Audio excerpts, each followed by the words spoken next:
Hello everyone, Assalamu Walaikum. How are you all? I hope you are well. Welcome back to my channel in this new video.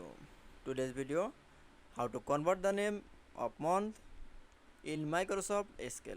So good, let's start it. At first, open your Excel document. Firstly, the month convert is the month send bar option. Now for click is writing is the month first name is January. Then click for the first month name.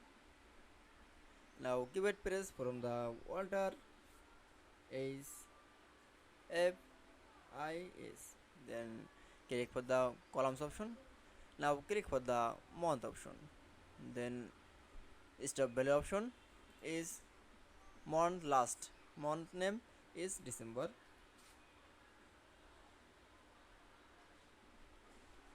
Now click for the autofill option. Now click for the OK option. Let's OK. Then January first name is mouse cursor is last one is aligned to the month option. That's okay. Then I show the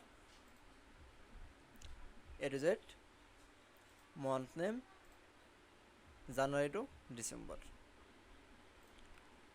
I hope to enjoy the video. Please like, comment, share and subscribe my channel. Thanks for watching my video.